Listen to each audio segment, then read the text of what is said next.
السلام عليكم، ازيكم حبايبي؟ عاملين ايه؟ النهارده هنعمل القرنبيط بطريقه صحيه. خلاص هنمنع بقى الزيت والقلي ووجع القلب ووجع المعده، وكان الزيت غالي، فاحنا هنقتصد بقى ونعمل اكله صحيه جميله. وطبعا كلكم عارفين ان انا بحب الاكل الصحي وبجدد لكم دايما في كل الوجبات الصحيه. النهارده بقى معايا قرنبيط انا سلقاه، وانا بسلقه حاطه ملح وكمون ومعلقه من الكركم، عشان كده اصفر.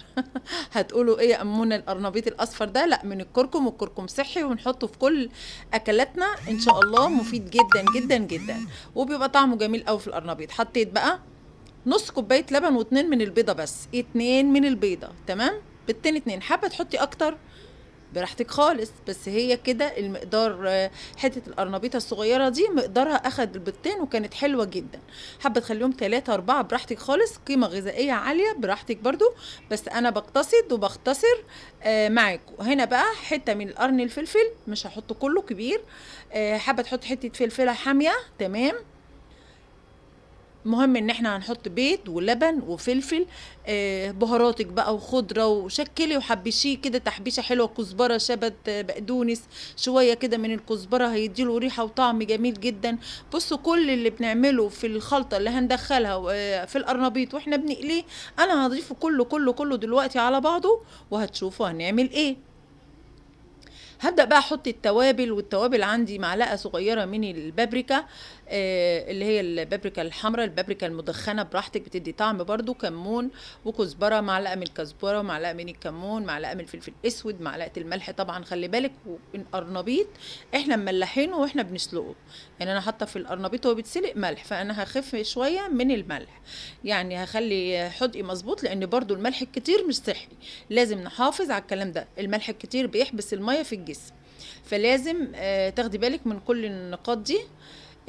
طبعا البهارات، بهارات اللي تحبيها كلها، اللي تخلي طعم القرنبيط حلو جدا، وهتاكلي بقى احلى احلى احلى قرنبيط هتاكليه. لما هتعمليه هتدمنيه ومش هتقليه تاني.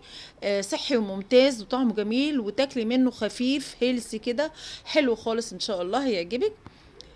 كده انا حطيت كل التوابل وحطيت الخضره، وشفتوا بقى الاداه دي، الهاند بلندر اللي هو ايدي ورجلي في المطبخ، ما اقدرش استغنى عنه ابدا. اللي ما عندهاش بقى هاند بلندر ممكن تستعين بقى بالايه، بشفشق الخلاط، تحط كله في الخلاط وتطحنه طحنه ايه، يعني تكون خشنه مش ناعمه قوي وزي البوريه كده، يعني خليها طحنه خشنه بتدي طعم حلو يعني. وبراحتك لو حابه تخليها بوريه براحتك خالص، بس انا اديتها الطحنه دي بالهاند بلندر، كانت جميله جدا، كانت فوق الروعه. طحنت كله. طبعا هو عشان مسلوق نص سلقه، انا مش سلقاه جامد، انا سلقاه نص سلقه. وممكن كمان تعملي نفس الطريقه دي وهو قبل ما تسلقيه، قطعي القرنبيط زهرات صغيره كده وهي نيه، هتتفرم برضو معاكي وهتدي طعم حلو. بس انا حبيت اسلقه عشان ايه؟ استبعد الميه اللي هسلقها فيها، استبعدها، يعني استبعد ريحه، استخلص ريحه، ما اعرفش، انا حبيت اديله نص سلقه كده، حبيتها يعني، حسيت هيكون افضل. لكن الوصفه اللي انا شفتها وصفه اجنبيه، كانت عاملاها ني، يعني ما كانتش سلقاه. انا حبيت بقى تاتش من الشيف امونه بقى، ان انا اديله نص سلقه، وبالفعل كانت حلوه، نص سلقه احلى. انا قبل كده عامله على القناه معاكم القرنبيط بشرته بالمبشره، يعني اللي حابب، انا عامله وصفات كتير بالقرنبيط، لان القرنبيط كله حديد صحي. هنا بقى معلقه كبيره هرميه من النشا، تمام. يعني بعد ما طحنت القرنبيط بالخضار بالتوابل بكوبايه اللبن بالبيضتين، نص كوبايه لبن سوري، بحط بقى ايه، معلقه كبيره من الدقيق، او معلقتين حسب طبعا البيض اللي انت حطيتيه، وحطيت معلقه كبيره من النشا، وكمان معلقه صغيره من البيكنج باودر. هحط كمان توم باودر وبصل باودر، حابه تحطي توم فريش حطي قطعه توم فريش كده مهروسه، براحتك خالص يعني. بس انا حطيت معلقه توم باودر، معلقه بصل باودر مع النشا والدقيق، وهبدأ أطحنه طحنة تاني.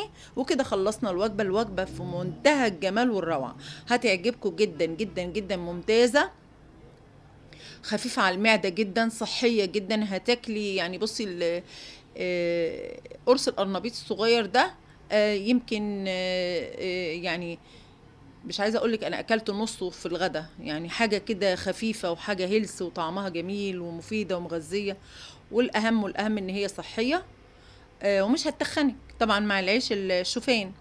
اخدت شريحتين من عيش الشوفان مع طبق السلطه مع قطعه كبيره هتشوفيها دلوقتي من القرنبيط. وطبعا جبت حته زبده ودهنت الصينيه بتاعتي، اي صينيه بقى تيفال المونيا بايركس اي حاجه عندك هتدهنيها طبعا كويس جدا عشان ما تلزقش. هنا الصينيه مش هتلزق، بس برضو انا دهنتها حته زبده تدي طعم، لان طبعا ما حطيناش ولا زيت ولا زبده ولا اي حاجه في القرنبيط، فحبيت اطعمه بقطعه زبده. الزبده صحيه مش وحشه. فردت بقى الخليط اللي احنا عملناه كده، هنفرده فرده حلوه كده في الصينيه. وانا في الوقت ده ولادي طبعا مش هياكلوا من الاكل ده، اكلوا طلبوا بيتزا وعملت لهم بيتزا. انا مش هاكل بيتزا طبعا، فعملت لنفسي دي وزوقتها كده وكانها بيتزا عشان احس ان انا باكل بيتزا زي الولاد. كنت عامله بيتزا جميله جدا والله، نسيت اصورها لكم. كده بقى حبيت اشكلها كده زي وانا بعمل البيتزا طبعا قدامي كل الجبن والزيتون والفلفل وكل حاجه بتاعت البيتزا. اخدت منها رشيت جبنه من الجبنه اللي هي الميكس، شيدر على موتزاريلا وزيتون، وكمان قطع من الفلفل. ولو كان عندي طماطم كنت حطيت طماطم، ما لقيتش طماطم قلت خلاص كده حلوه قوي كفايه كده. جرنش بسيط حسسني كده. اهي الجبنه اهي، دي الجبنه دي انا بحبها جدا، بحب استعملها. جبنه ميكس نيوزيلندي على، لا سوري، موتزاريلا على شيدر شيدر الصفراء، بتدي طعم حلو قوي. الجبنه الميكس دي حلوه جدا في طعم المكرونه، كانت جميله في البيتزا، في اي حاجه بتحطي منها بتدي طعم حلو جدا ميكس الجبن. وهنا انا خلصتها ورشيتها، شايفين شكلها جميل ازاي والله، وهي نيه كده تتاكل نيه، شكلها يفتح النفس، شكلها جميل جدا. ولما استوت ريحتها كانت جبارة وطعمها كان روعة جدا جدا جدا، هتجربوها وهتدعوني. انا بقى حبيت ادي برضو تلميعة كده، معلقة واحدة مش زيت، معلقة. شايفين بايركس القرنبيط ده كله بمعلقة زيت واحدة؟ حد يتخيل كده؟ كان زماننا خدنا قد ايه؟ كان زمانك خلصت ربع ازازة ولا نص ازازة زيت في القلي. لا لا لا، استبعدي يلا الزيت. الزيت كمان غالي، كويس جدا ان هو غالي عشان تستبعدوه. وترجعوا لاكلات الشيف امونه، الاكلات الصحيه اللي هتكون هيلث من غير زيت وجميله جدا جدا وهتعجبكم خالص. والطعم مش هيفرق خالص كتير والله، الطعم بل احلى واخف واحلى. هنا بقى طلعت من الفرن ريحتها جميله ولونها شايفين جميل ازاي، كاني بقطع بيتزا صح. سموها بقى عجة القرنبيط، سموها فطيرة القرنبيط، سموها طاجن قرنبيط سخن كده وطعمه جميل جنب حبة مخلل، حبة سلطة، عودين جرجير بقى وحاجات خضرة جميلة كده من بتاعة الشتاء الحلوة دي. حاجة كده جميلة جميلة بجد، هتعجبكم. لو عجبتكم ما تنسونيش لو وصلتي معايا لحد هنا لايك وشير، وتابعوني في قناتي التانية أمونة كاتشن، بنزل فيها وصفات حلوة كتير. وتابعوني على التيك توك والإنستا والفيسبوك والانستجرام. والسلام عليكم ورحمة الله وبركاته.